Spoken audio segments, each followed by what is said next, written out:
And away we go. And let me lay out let's see, it's part 30, no, Episode 30. episode 30, part 3, and we are talking about 30. when we were talking about layoffs, the job market, and the economy, and concerning all of that, as it ties immediately back to government, the alarming thing is that we're at a stage where there is no other entity besides the government that can effectively collate the numbers on things like unemployment rate and stuff. And yet, because of the nature of this particular administration, we can well, I'm not even sure if they're bothering to get those numbers anymore. But to the extent that they release them, we can no longer trust them. True. So,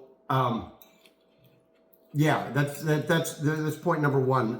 Point number two, there was a video release that I thought did a really good breakdown of saying, yes, you might have a job right now, and the people you know might have a job, but if you look over the last, I forget what she was saying, but the last few decades anyways, the number of people looking for a job who have college degrees and this kind of thing versus the number of real jobs that are out there, the ratio keeps getting worse and worse. There are fewer jobs relative to the number of people looking for one. And then of course there's the fact that by and large they're not the salary for such positions is not keeping up with inflation. So even if you've got one, you're still struggling just to stay in place, kind of economically speaking. My 2 cents on where I'm coming from. But let's see, 2003. This is 2006. Yeah, so it's been a little over 3 years since I last had a normal, full-time, pay well, a regular job. And I you know what I mean. And I just got accepted a position to start doing that again, which at least in terms of our bank account, we kind of needed. So, but I looked pretty hard for the first year, and then for various reasons felt like either we didn't need it or it was too difficult, whatever. But a large taking care of the kid. Yeah, taking care of the kid. A large part of how I got this, though, yes, I have the background. Yes, I worked hard in the past, but a large part of it was just kind of luck. Like I had somebody reach out at the right time where I was receptive, and it was something that I knew I could do because I'd done it before, etc. And that's the way that anybody who says, oh, well, you just go out there and get a job. Well, if it's not making enough, then it's not worth anything. And if it's making so little, they probably won't hire you because they know you'll leave as soon as you get something better. It's just not as easy as people want you to believe it is to find something if you're out there looking. And you might be out there looking next week because things just happen. All right, so I'll talk about a little bit about what you just said and kind of like put my thoughts on there. So initially what you were talking about is the number of college graduates, the number of people with certain skill sets, and the number of jobs associated to that skill level or that skill set, right? And it's a fraction of what it used to be. And there's far more people looking for jobs than the jobs that currently are out there, right? And that's from data that we have an understanding of and know, right? Which we understood this from like a year ago already.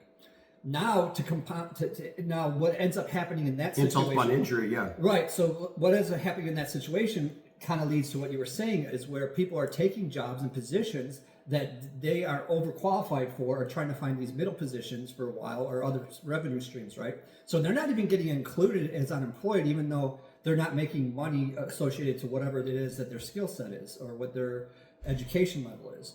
So that's a huge amount of people as well. So they're not even coming up in the numbers of unemployed, even though they're grossly underpaid, according to what their skills, their skills are, their education is. So you have that factor, right? That also trickles down to people that are not educated, can't find a job now because some of these other people are taking jobs that would have had them. Or vice versa. The people who have these jobs can't even get the low-level job. So now they have no job. So they're sitting in a situation like you were for years on end. And this is starting to become the norm. I believe that there were, somewhere that I read, it was 8 months to get a job now. So when you're out of work for 8 months, that's a that is an incredible financial strain for the vast majority of people living in this country. Huge financial strain. Some people are at their wits' end. Now, if you're coming out of college right now, you're in a world of hurt. There are no jobs for you, and you don't have any backing. And I've heard stories of people having years that they can't get not only can they not get the job, that they got educated for, they cannot get the job at McDonald's or Walmart or anywhere because they won't hire them because they want to have somebody who's going to stay there. You understand? Yeah. They're going to hire a different person for that job, right? So this is where it ties into, like I was saying, this double-edged sword when it comes to some of these other jobs where they'll hire somebody, but they're, and that eliminates the job for a person who's not as educated or doesn't have, the skill set of someone, or they don't hire the person with the higher skill set, so it can go both ways. Yeah, and we didn't even start talking about AI yet. No, so then let's just continue with what I'm saying here. So to compound all of this, there has been massive layoffs. So you mentioned that we don't have the correct numbers, which is probably true. But the numbers we do have look bad enough. Those look bad enough. Now, the numbers that are actually coming out of these companies like Dell, IBM, coming out of Tesla, even though they're building some new plants, coming out of, but they're still laying off, and then coming out of Facebook, huge companies, Walmart, all these companies are laying off. Every company. I think, look up these numbers because it's going to blow your mind. I know it's at least 50 or something major companies are massively laying people off, something like that. These massive layoffs that are occurring in the last 3 to 4 months are going to cause a catastrophic economic effect. And like you said with the AI, and we can integrate some of that in it, a lot of these jobs are not coming back. And people are like, oh, you're overblowing this, and AI is not going to take jobs. Bullshit. It already has, and it's going to get worse.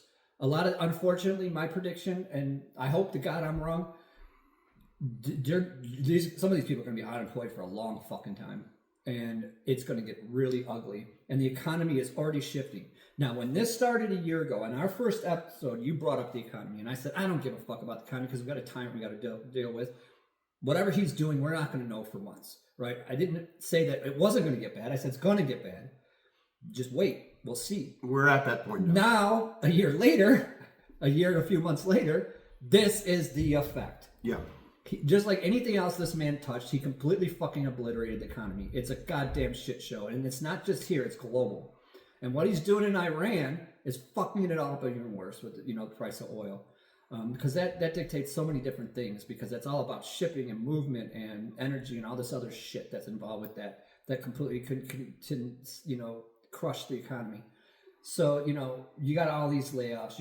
You got people now that don't want to invest in shit. So, look, this is not a matter of supply and demand economics, or saying that like we don't have the material or we don't have the means. This is more about structured discrepancy, and this is more about of expediency of getting things done cheaper for capitalist reasons, and for to make more money as the corporation, and it has nothing to do. And as far as people investing, they've lost faith in the economy. So people are no longer going to buy the new house. They're not going to buy the new car. They're not going to do this. The car's there. Everything's there. Everything that needs to happen. But if the price is too high or the money isn't there, then nobody's buying. Yeah. Right. So and inflation has gone up as well. Oh yeah. So on top of it, so let's say that the inflation hasn't stopped you from buying. Let's say you still have money. You're like, not in this economy. I'm not investing in shit. Yeah. So people that even have money don't want to spend it. Or at least not in the ways they used to. So, right. So yes, they might still go out, they might still buy the TV, but they're not going to be investing in their stock portfolio, which their house or their house or whatever. There's something that they're pulling back because on. they're like, oh man, so and so lost their job. This guy lost his job. My friend lost their job. I'm holding tight, and I'm not taking that vacation. I'm not doing what I just said though. I have seen more restaurants that are either going out of business, or I think they're going to because they're raising their prices crazy, or the service quality is going down. correct me if I'm wrong, because I brought this up a few times and people have mostly agreed with me. When you look at inflation, gas prices, they go up, they go down, they go up, they go down. Even grocery store prices go up and go down. The thing that seems to go up and it never comes back down, restaurant food prices. They go up and then they just go up again later, and then they go up, Right. and there is no down. There's no cycle go on to the that one. ballpark. Yeah. And beer is now $5 a beer. Like I think it was $10 a beer now. Well, now it's 10, but Yeah, no, the next time you go, it'll be 11, and then 12, and it could be up to. I've seen it as high as 15. Yeah, but it's the same fucking beer. I mean, Right. it's usually the same actual beer. You'll It's in never the go same back and see size. it for It's not like 12. a bigger beer or something. No, you'll never go back and see it for 12. Never. Yeah. It'll come back and it'll be 20. So that's your point. You know? Right. You never see that.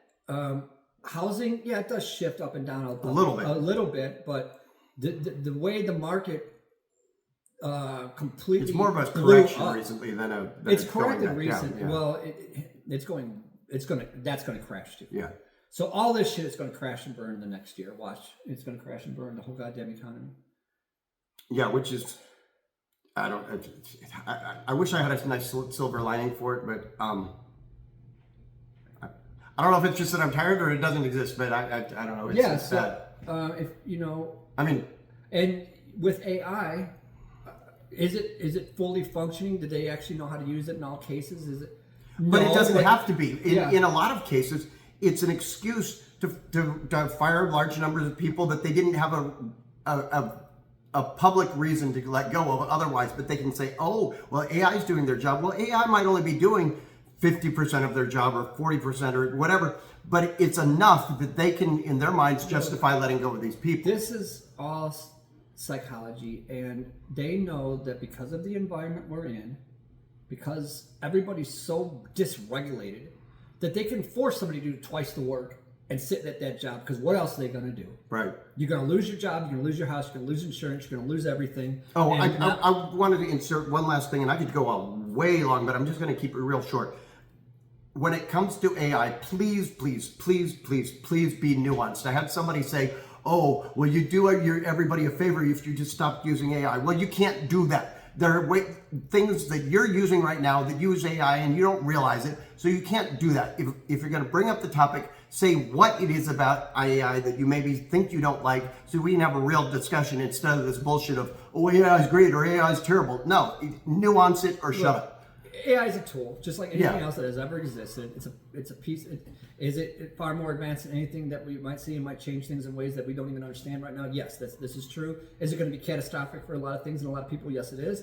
And but you said, this is here. There's no way around it. What are we going to do about it? How can we try to mitigate some of the problems that can occur with this thing? That's the discussion. Yeah. The discussion is it going to go away? What are you, some kind of Luddite back in 1800s? Don't want like the cotton gin? Like, you know what I mean? Like, you're talking We bullshit. couldn't make that happen if we wanted to. Right. Yeah. Even if we wanted to, it's not going to happen. And I'm just going to say, look, this is going to force, hopefully, universal income and all this other shit, because the whole economy is going to shit. All this is going to hell in a handbasket. We got to figure something out.